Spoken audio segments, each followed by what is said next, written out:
बिस्मिल्लाहिर्रहमानिर्रहीम। अस्सलाम वालेकुम। हकीकत टीवी साइंस एंड हेल्थ में खुश आमदीद।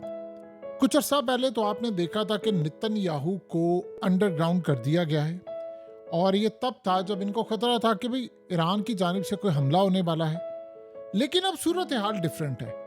अब देखिए जरा, लोग नेतन्याहू के प्राइम मिनिस्टर ऑफिस के यानी उसके घर के बाहर खड़े हैं और वहां पर नारेबाजी हो रही है कि निकालो इस कातिल को बाहर, हम इसको हुकूमत में नहीं रहने देंगे। यानी आप अंदाजा करें कि पहली दफा ऐसी सूरत हाल पैदा हो गई है। अब तक जब भी अवाम आती थी इस्तीफे लेने के लिए आ रही है, अवाम आ रही है कि जी निकलो, अब वो कह रहे हैं कि नेतन्याहू को बाहर निकालो, इसकी गवर्नमेंट गिरा कर ही जाएंगे। और इतना उनके सर पर खून सवार है कि नेतन्याहू को इस वक्त प्राइम मिनिस्टर हाउस से मुंतकिल कर दिया गया है। और अक्सरियत इन लोगों को नहीं पता कि इस सूरत हाल में, यानी जिस तरह अंडरग्राउंड उन्होंने आपको पता शेल्टर्स बनाए हैं, पूरे का पूरा एक शहर तामीर किया होता है, तो इस सूरत हाल में वो इनको लेकर अंदर खाते से बाहर निकाल लेते हैं। अब नेतन्याहू को इस वक्त मुंतकिल कर दिया गया है नामालूम जगह पर, क्योंकि अवाम उसके खून के प्यासे इसलिए हुए हैं क्योंकि इस वक्त ये जो तकरीबन 6 के करीब इनके कैदी जो थे वो मारे गए हैं, जिसका हमास ने डायरेक्ट इल्ज़ाम लगाया है कि इसराइल ने मिसाइल मारा है। और वो कह रहे हैं कि जी हमने तो मिसाइल नहीं मारा, ये हमास ने इनको मारा था और हमें मिल। उनके घर वालों ने नेतन्याहू को इतना बुरा भला कहा है कि अब वो कंट्रोल से बाहर हो गए हैं। वो कह रहे हैं कि आप अंदाज़ा कर ले कि जो एम्बेसडर्स हैं अमेरिका से लेकर हर जगह, वो कह रहे हैं कि हमने बहुत बड़ी मिस्टेक कर दी है, क्योंकि इस वक्त सिर्फ एक डील बाकी होना थी। यानी हम एक अगर शर्त मान लेते हमास की, तो वो शर्त के साथ ही सारी की सारी सूरत हाल क्लियर हो जाती। और वो शर्त ये थी कि किसी वजह से नेतन्याहू ये मान लेता कि ठीक है जी ये जंगबंदी पूरी होगी और सारा मामला हो जाएगा। इस वक्त सड़कों को आग लगा दी है वहां पर अवाम ने, वहां पर हाईवेज ब्लॉक कर दिए हैं। अवाम भरपूर तादाद में निकली है और कह रही है कि नेतन्याहू की गवर्नमेंट गिरा कर ही जाना है, अदरवाइज अब हमने घर नहीं जाना। ये सूरत हाल इस वक्त पैदा हो गई है इसराइल के अंदर, और वहां पर इतना गुस्सा है जो आप अंदाजा करें कि बहुत सारे तो प्राइम मिनिस्टर हाउस के अंदर घुसने की कोशिश करें कि जैसे उसे गिरेबान से पकड़कर हम बाहर निकालेंगे और उसको छोड़ेंगे नहीं। आप इमेजिन कर लें कि इस सारी सूरत हाल में पूरे का पूरा मीडिया, सारे का सारा मीडिया जितना भी है वो इसराइल का, वो नेतन्याहू को ब्लेम कर रहा है कि तुम्हारी वजह से। हमास के लोग कह रहे हैं कि भाई इन्होंने वहां पर मिसाइल मारकर अपने बंदे मारे ताकि ये जान छुड़ाना चाहते हैं, नेतन्याहू के गले की हड्डी बनी है। अब आप जरा अंदाजा कर लें कि ये जो लोग मारे गए हैं उनके घर वाले नेतन्याहू को नहीं छोड़ना चाहते। वो कहता है कि हमें मिल जाए, हमने तो उसको गिरेबान से पकड़ना, इसको घसीटना है। अवाम का समंदर इस वक्त निकला हुआ है, उन्होंने आग लगा दी है। वो कह रहे हैं कि हमने किसी सूरत नहीं छोड़ना। और आप अंदाजा करें कि इंटरनेशनल सतह के ऊपर मामला इतने खराब हो चुके हैं कि जिसकी इंतहा नहीं है। और नेतन्याहू इस सारी सूरत हाल में कहता है कि मैंने आपको कहा था ना कि मुझे इससे लड़ाई करने दे, फलाना कर दे, अब आप सारे यानी इस वक्त की हालत ये हो चुकी है कि इसराइल में पूरी जगह हड़तालों का सिलसिला शुरू होने वाला है, स्ट्राइक होने के लिए जा रही है। और वो कह रहे हैं कि किसी सूरत हमने नहीं छोड़ना। यानी आप सोचें कि मुसाद के हेडक्वार्टर के बाहर हो, शिन बैत के हेडक्वार्टर के बाहर हो, फौज के हेडक्वार्टर के बाहर हो, नेतन्याहू ये प्राइम मिनिस्टर, हर जगह घरों के बाहर लोग पहुंच चुके हैं और लोगों का गुस्सा है कि थमने का नाम नहीं ले रहा। अब आप ये सोचें कि इजराइल में पूरी जगह यूनिवर्सिटीज बंद होने जा रही है, मार्केट्स क्लोज होने जा रही हैं, और वो सारे का सारा मुल्क इस वक्त स्ट्राइक पर जा रहा है।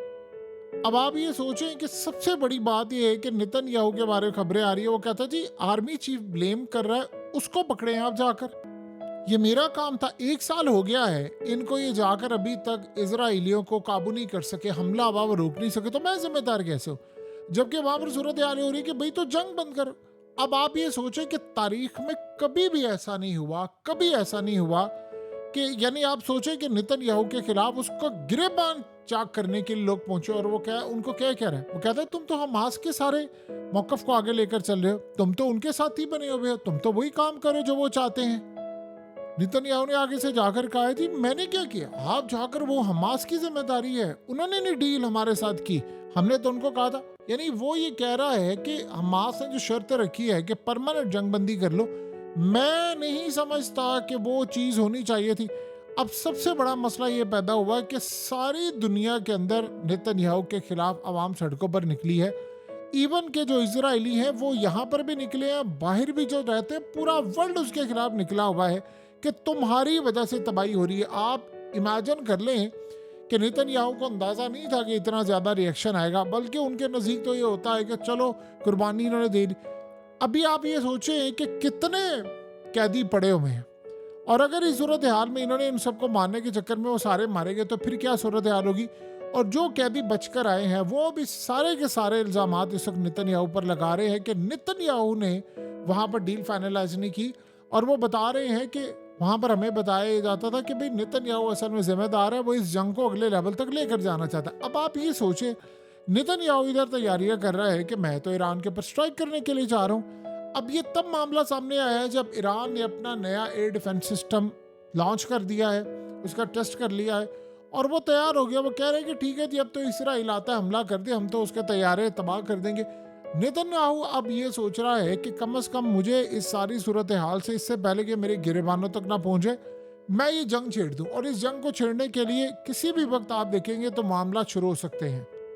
दूसरी जानिब आप ये देखें कि इनके साबिक जो आर्मी चीफ हैं, इनके फौज के लोग हैं या इनके मिनिस्टर्स हैं, वो सारे के सारे अवाम को कह रहे हैं कि अब आप सड़कों पर निकल आए, पूरे का पूरा इसराइल निकल आए, हमने नेतन्याहू की गवर्नमेंट को चलने नहीं दिया। बल्कि यहाँ तक मामला हो गया है कि वो प्लान ये कर रहे हैं कि पूरा एक लॉन्ग मार्च कर लिया जाए और नेतन्याहू के खिलाफ अब सड़कों पर आया जाए। अब ये असल में जितने भी अब तक मरहले गुजरे हैं, आप ये समझ ले नेतन्याहू सारे मरहलों में अभी तक कामयाब रहा है अपनी गवर्नमेंट बचाने में, फौज के खिलाफ जाने में।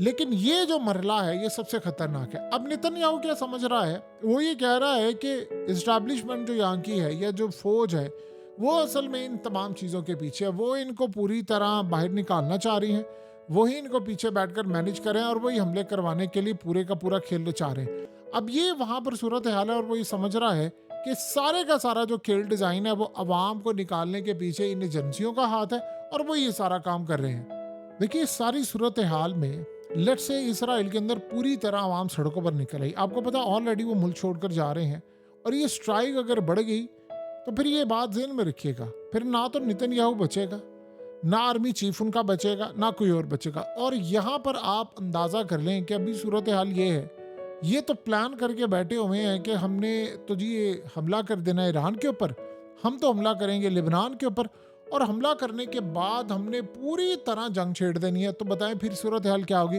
अब आप ये सोचें 2 मिनट के लिए कि उधर ईरान और लेबनान, यानी उनका ये भी प्लान है कि जंग छिड़ती है तो हम इनके पावर प्लांट्स तबाह कर देंगे, इनकी बिजली मुनक़ता कर देंगे, पूरे के पूरे मुल्क में अंधेरा ही अंधेरा होगा, अंधेरे में डूब जाएंगे। तो बताएं कि सारी सूरत हाल में आप ये जंग लड़ सकते हैं। याद रहे, तारीख में हमेशा जब भी इसराइल ने जंग की है तब का मामला बिल्कुल अलग था। अब सूरत हाल बड़ी डिफरेंट हो गई है कि नेतन्याहू की यानी गवर्नमेंट के अंदर असल में मसला ये है कि वो जो इनकी कोलिशन गवर्नमेंट के लोग हैं वो कह रहे हैं कि जी अगर तुमने किसी भी वजह से डील की तो 24 घंटे के अंदर अंदर हम गवर्नमेंट से अलग होंगे और तुम्हारी हुकूमत चली जाएगी। अब कहानी का रुख इस तरफ चला गया है कि इस वक्त या तो नेतन्याहू रहेगा या फिर ये अवाम यानी समझ ले कि दूसरी सूरत हाल करेगी, यानी कोई दूसरा रास्ता होता हुआ नजर नहीं आ पा रहा। अवाम असल में इतनी बिफर गई है कि नेतन्याहू को इस वक्त मूव करना पड़ा। और सबसे बढ़कर बात यह है कि अवाम शदीद गुस्से में है। ये जो कैदियों के घर वाले हैं वो कंट्रोल से बाहर हो चुके हैं। और सबसे बढ़कर बात यह है कि एक अजीब सिलसिला ये हुआ है कि जो लोग ख़ास तौर पर, यानी इन्होंने एक और भी प्लान किया है कि हम पूरे का पूरा मुल्क बंद कर देंगे, इकॉनमी बिल्कुल शट डाउन कर देंगे, और ख़ास तौर पर ये जो बॉडीज़ हैं यानी जो मिली हैं इनके जनाजे, वो पूरे मुल्क में सड़कों पर रखेंगे जब तक ये डील फाइनलाइज नहीं होती। हमने इनको नहीं दफनाना। यानी आप अंदाज़ा कर ले कि यहाँ तक की सूरत हाल हो चुकी है। जाहिर सी बात है, बात बिल्कुल ठीक है कि आप एक डील फाइनलाइज, सीधी सी बात है, उन्होंने कोई तीसरी चौथी बात ही नहीं की। हमास इस वक्त ये बात, इनकी जो डिमांड्स है वो यानी जो भी सूरत हाल हो आप सामने रखें, तो उन्होंने सिर्फ एक ही शर्त रखी है। वो ये कह रहे हैं कि जंग बंद करें मुकम्मल तौर पर और आप पूरी तरह फौज यहाँ से ले जाए, बस। तीसरी कोई शर्त नहीं है, गजा हमारा है, हमारे हवाले कर दे। अब वो सोच रहे हैं कि अगर हमने ये काम कर दिया तो फिर तो जंग बंद हो गई और अब हमने तो छोड़ना नहीं है, फिर उसके बाद कोई जंग करने के लिए देगा नहीं, हमारे पास कोई जवाब नहीं होगा। अब कतर का प्रेशर आ रहा है, मिस्र का प्रेशर आ रहा है, अमेरिका का भी प्रेशर आ रहा है, सारे प्रेशर डाले और अब तो आप अंदाजा कर लें कि चाइना और बाकी ताकतें भी प्रेशर डाल रही हैं। तो ये नेतन्याहू के लिए अब तक का सबसे मुश्किल मरहला है। देखिए अभी तक उसने अपनी फौज के खिलाफ जितना काम करना था किया, इनके फौजी मरे, इकोनॉमी उनकी तबाही, वो सब कुछ करने में कामयाब हुआ, अपनी कुर्सी भी बचाने में कामयाब हुआ। लेकिन यहाँ पर आकर कितनी सूरत हाल में कामयाब हो सकता है, ऐसा लग रहा है कि इस दफ़ा हालात बड़े मुश्किल है उसके लिए। अवाम बिपर गई तो वज़ीर आज़म हाउस में दाखिल हो गई तो फिर ये बच नहीं पाएंगे, फिर आप ये समझ रहे कि खेल उल्टा हो जाएगा और गेम इज़ ओवर हो जाएगा। हकीकत टीवी साइंस एंड हेल्थ की इस वीडियो के नीचे कमेंट ज़रूर कीजिए, अपनी राय का इजहार ज़रूर करें और इस वीडियो को हर जगह शेयर करते हुए चैनल को सब्सक्राइब ज़रूर करें।